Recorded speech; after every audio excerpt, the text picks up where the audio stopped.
Want to know how to submit your cards to PSA for grading? Well, stick around because I'm going to show you how in 5 simple steps.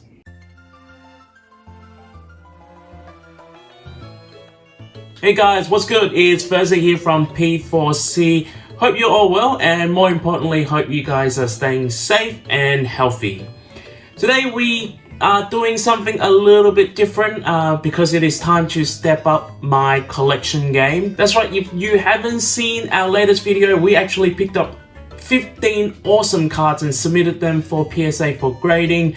If you haven't seen the video, here's the link from the drop down on the top. I've also included the link at the description below. So today we will show you how to submit your cards to PSA in 5 simple steps, and hopefully all of you guys will be able to do it, and most importantly, enhance your card collection. Before we show you those 5 steps, please make sure you smash the like button for our videos. If you haven't subscribed to our channel, please subscribe. While you're at it, hit the bell for the latest videos and update. Alright, without further ado, here we go.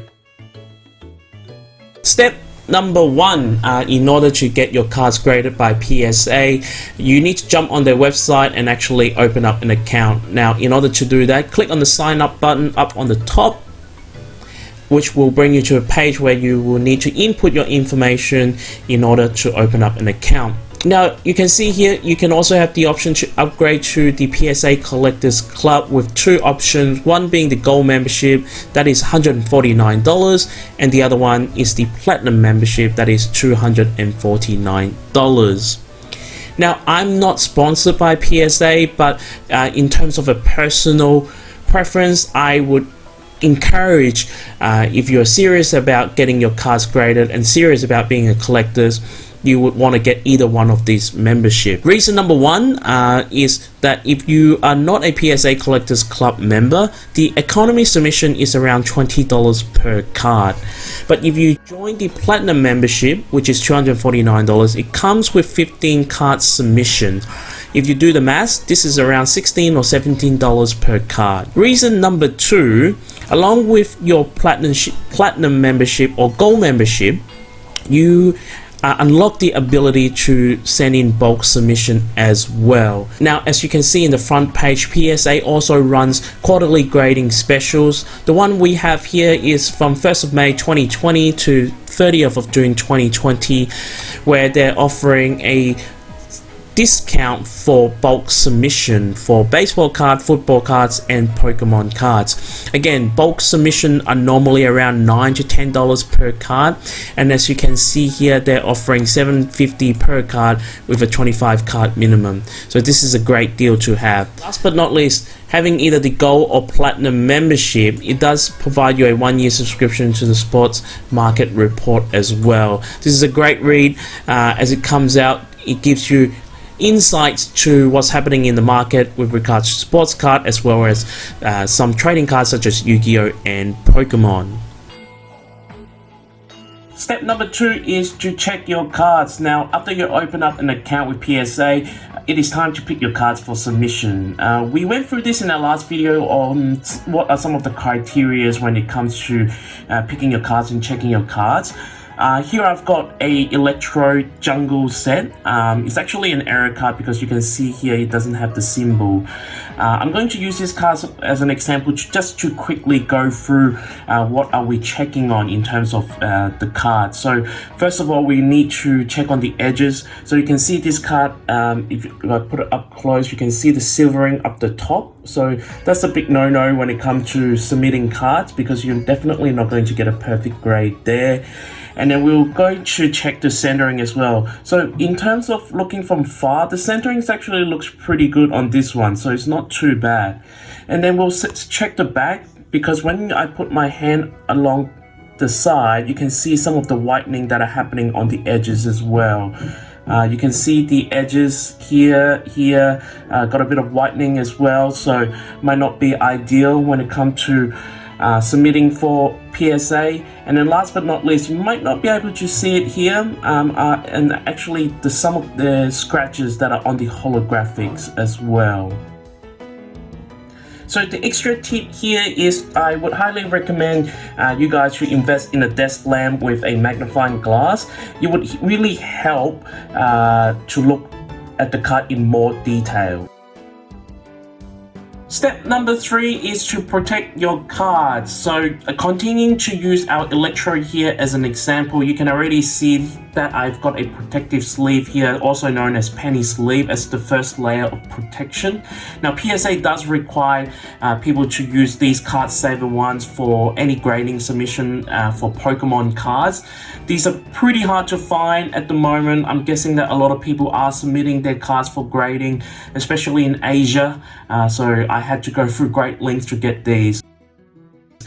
So the extra tip here is to put one of these tabs here on the back of the card. I'm actually going to put it on the side here because the other extra tip here, card saver ones are pretty hard to open to put your card in from the top. So I've actually learned from someone that you can cut open on the side, and it is much easier for you to put your card in so you won't damage your card, and much easier for the graders to pull the card out as well. Step number 4, as you can see here, this is where you're going to tell PSA what cards you have for the submission process. Now it can be time consuming. As you can see the example here, I have 100 cards here, and this particular list did take quite some time to compile. But if you only have around 6 to 10 or maybe even 15 cards, it may not be as bad. Now in order to show you guys how to enter the information, we're going to use the 1996 Pokemon Japanese version base set Charizard as an example. Now in terms of the quantity, make sure you get this right. So if you're only submitting one of this particular card, then put 1, and if you're submitting 2 cards of the same kind, put down 2. In the subscription, this is where it helps you to save time. As you're typing, the drop down list will show you the option closest to what you're looking for. So as you can see, as I continue to type, it starts to show the cards that I'm looking for, and voila, this is the basic 6 Charizard Holo. With minimum grade, now since you are paying money for the submission, you might as well find out what grade it is, so you can just leave it blank as it is. That means any grade as a minimum grade. The declared value is what you think your card would worth if they get a PSA 10. Now the thing that you need to remember is every submission type has a maximum amount per card. So for this particular submission type, the maximum amount is 99, so I will put down 99 and I will hit save. Once I've done that, you can see 100 becomes 101, and the card that I submitted here is down at the bottom. Step number 5 is more packaging. So once you have put your cards in the penny sleeve and then put them in the card saver ones, what you want to do is to have a cardboard box cut to the size just slightly bigger than the card saver one sleeves, which I have here, one at the bottom and then one at the top. And then you would want to use rubber bands and tie them together just like this. And then one more on the back, just to make sure they are secure like so. Use bubble wrap to wrap around your cards and then put them in a box like this. Also make sure you include the copies of the form in your package as well. Make sure it's packed tightly so there's no space to move, so less chance to damage the cards. Alright, last but not least, you need to write down the turnaround date or the card submission type on the outside of the box, as I've done so. And that's pretty much the 5 steps that you need to do in order to submit your cards for PSA's grading. Alright, that's it guys, thanks for watching. Hopefully we have provided some insights to how to submit your cards to PSA for grading. If you have any questions at all, make sure you comment below. I'll try my best to answer all of them. And while you're at it, obviously, please like this video if you enjoyed it. please make sure you subscribe and hit the bell for the latest. And with that, this concludes our May video series.